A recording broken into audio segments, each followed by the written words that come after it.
اگلے 3 منٹس کے اندر ہم یہ جانیں گے کہ اس کائنات کو چلانے والا خدا ایک ہی کیوں ہے۔ قرآن کریم میں اللہ رب العالمین فرماتے ہیں لو کان فیہما آلہۃ الا اللہ لفسدتا، اگر اس زمین و آسمان میں اس کائنات میں ایک سے زائد خدا ہوتے تو یہ کائنات تباہ ہو جاتی اور ختم ہو جاتی۔ اس چیز کو سمجھنا کوئی مشکل نہیں ہے، بلکہ اس چیز کو ہم بہت ہی سمپل سی مثال کے ذریعے سمجھ سکتے ہیں۔ امیجن کریں کہ ایک کار ہے اور اس کار کے چلانے والے 2 ڈرائیورز ہیں اور دونوں کے پاس انڈیپینڈنٹ ول ہے اور دونوں کے پاس کمپلیٹ کنٹرول ہے اسٹیئرنگ پر۔ کیا یہ کار پریسائزلی اچھے انداز میں چلتے رہ پائے گی؟ ہرگز نہیں۔ نتیجہ یہ نکلے گا کہ یہ کار کریش کر جائے گی، کیونکہ جب 2 ایسے ڈرائیورز ہیں جن کے پاس انڈیپینڈنٹ ولز ہیں تو ایک چاہے گا کہ ہم رائٹ لیں اور دوسرا چاہے گا کہ ہم لیفٹ لیں، اور نتیجہ یہ نکلے گا کہ یہ کار کریش کر جائے گی اور تباہ ہو جائے گی۔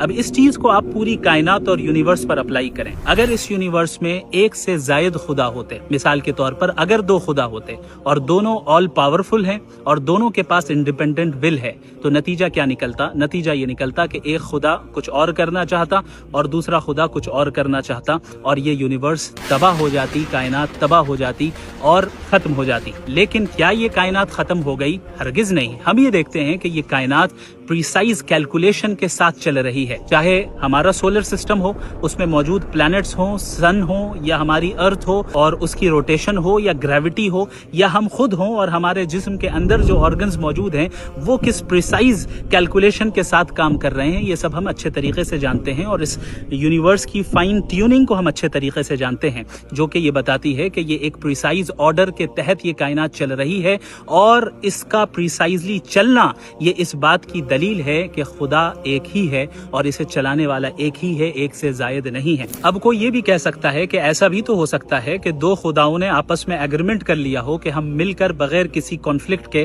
اس یونیورس کو پریسائز نظام کے تحت چلائیں گے۔ تو ایسی صورت میں جب 2 خداؤں کے درمیان ایگریمنٹ ہو جائے تو دونوں ایک دوسرے کے پابند ہو گئے اور ایک دوسرے کے محتاج ہو گئے، اور محتاج ہو جانا اور دوسرے کا پابند ہو جانا یہ خود نقص ہے، کمی ہے، عیب ہے خدا کی ذات کے لیے۔ جو ذات دوسرے کی پابند ہو اور دوسرے کی محتاج ہو وہ خدا ہو ہی نہیں سکتی۔ لہٰذا خدا چونکہ آل پاورفل ہے اور ہر عیب سے پاک ہے اور انڈیپینڈنٹ ول رکھتا ہے، لہٰذا وہ ایک ہی ہے، اور اس کائنات کا نظام خود یہ چیز بتا رہا ہے۔ دوسری صورت یہ ہو سکتی ہے کہ ایک خدا دوسرے خدا پر غالب آ جائے۔ ایسی صورت میں بھی وہ خدا جو ہار گیا اور مغلوب ہو گیا وہ خدا ہی کہاں رہا، وہ آل پاورفل نہیں رہا، اور خدا آل پاورفل ہے جو کبھی نہیں ہارتا۔ ایک خدا کو ماننا اور توحید کو ماننا، وننس آف گاڈ کو ماننا، یہ کوئی اندھی تقلید نہیں بلکہ ایک لاجیکل نیسیسٹی ہے۔ جزاکم اللہ خیر۔